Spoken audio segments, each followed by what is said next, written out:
आज की कहानी एक बहुत पॉपुलर जापानी कहानी है, तो आइए शुरू करते हैं। लोलिता सूखी मछली पकाकर अपने पति को देती है। यह उसके पति का हर दिन का भोजन है। वो दोनों बहुत खुश दिखाई दे रहे हैं। अंत एक चौंकाने वाला मोड़ है।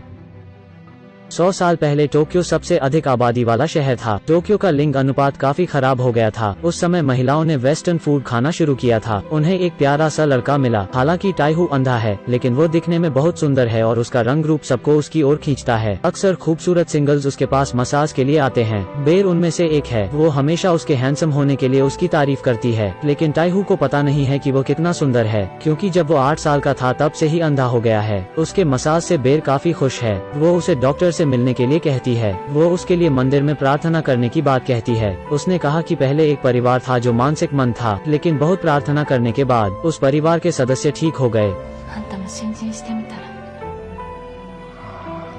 घर लौटने के बाद उसकी पत्नी ने उसे वैद्य के दिए हुए कुछ पत्थर दिए। उसके पति ने उससे पूछा कि क्या वो पत्थर दिखने में अच्छे हैं, क्योंकि वो जानना चाहता था कि ये पत्थर किस रंग के थे। वो अपनी पत्नी को छूकर उसकी खूबसूरती का अंदाजा लगाता है। अगले दिन उसकी पत्नी ने उसका पसंदीदा खाना बनाया। टाइहू ने कहा कि वो खाने के बाद मंदिर जाना चाहता है। उसने सुना है कि वो काफी प्रभावशाली मंदिर है। वो वहाँ 100 बार तीर्थ में जाना चाहता है। उसकी पत्नी भी यह बात से शांत हो जाती है और पूछती है कि वो सबसे ज्यादा क्या देखना चाहता है। लेकिन इस बात से उसकी पत्नी थोड़ी दुखी है, क्योंकि उसे डर था कि उसका पति उसे बदसूरत समझेगा। आखिर जापान में सुंदर पुरुष बहुत लोकप्रिय होते हैं। खाने के बाद वो अपने स्टिक के सहारे मंदिर के रास्ते चला जाता है। वो अब मंदिर परिसर में पहुंच जाता है। उसने दान पेटी में पैसे डाले और अपनी प्रार्थना शुरू की। वो सच्चे दिल से भगवान से उसकी आंखें ठीक करने की दुआ मांगता है। वो दरअसल एक मसाज वाला है, जो कि एक बूढ़े आदमी का मसाज कर रहा है। टाई ने बूढ़े आदमी को मंदिर जाने की बात बताता है। फिरौन ने उसे सलाह दी कि वो अपना समय बर्बाद न करे। वो कहता है इन सब चीजों से कुछ नहीं होता। उल्टा फिरौन उसे उसकी पीठ को मसाज करने को कहता ही टाइहू को इससे और गुस्सा आ जाता है।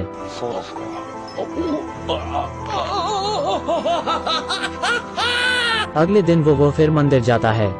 इस बार फिर वो ईमानदारी से प्रार्थना करता है कि वह ठीक हो जाए। घर लौटने के बाद वो अपने पत्नी के गालों को सहलाता है, लेकिन वो अपनी आंखों से उसका चेहरा देखना चाहता है। उसको अपनी पत्नी द्वारा बनाई गई सूखी मछली खाना पसंद है।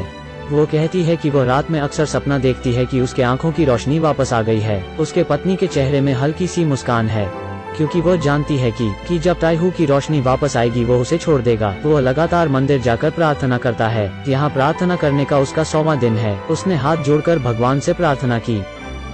उसने धीरे से आंखें खोली, लेकिन वो अब भी अंधा ही है। वो सोचता है कि यह सब बकवास है। टाइहू निराश हो जाता है। वो अपने घर चले जाता है। वो अपनी पत्नी के पास जाकर निराशा जाहिर करता है। उसकी पत्नी ने कहा कि उसका पत्थर नीचे गिर गया है। टाई नीचे चेक करने के लिए झुका और पत्थर उठाया। तभी अचानक उसके आंखों की रोशनी वापस आने लगती है। वो काफी शौक में आ जाता है।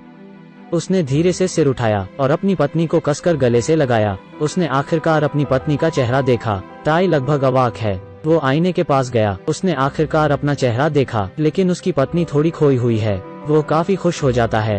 वो भोजन कर रहा है। उसे अब हर चीज में आनंद आता है, लेकिन वो नहीं जानता कि उसकी पसंदीदा मछली कितनी अजीब दिखती है। वो कहता है कि उसे भूख नहीं है। इस मछली की आँख की पुतलियाँ हटा दी गई हैं। वो इस बारे में अपनी पत्नी से पूछता है और उस मछली को वापस प्लेट में रख देता है, क्योंकि उसकी भूख मिट गई है। वो खाने की टेबल से उठा जाता है। उसकी पत्नी उसे स्टिक देती है। वो बाहर की तरफ जाता है। वो पत्थर उठाकर उनकी जांच करता है।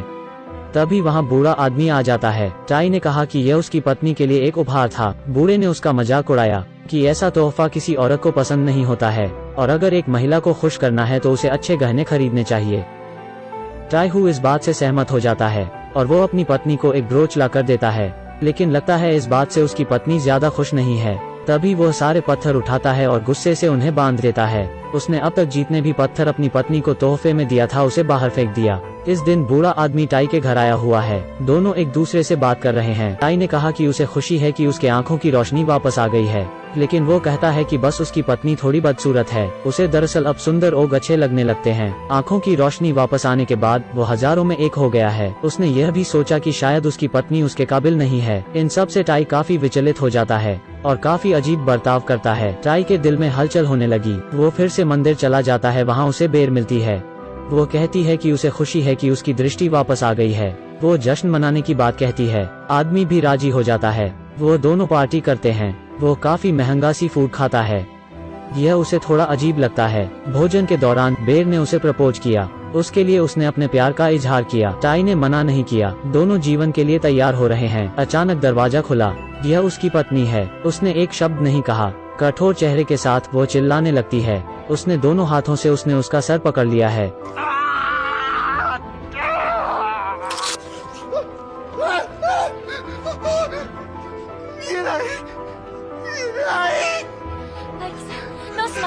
टाई जोर से चिल्लाया और सपने से जाग गया। उसने उसकी आंखों को छुआ और पाया कि यह सब सिर्फ एक सपना है। वो अभी भी कुछ भी नहीं देख सकता है। उसने धीरे से अपना दाहिना हाथ अपनी पत्नी की ओर बढ़ाया।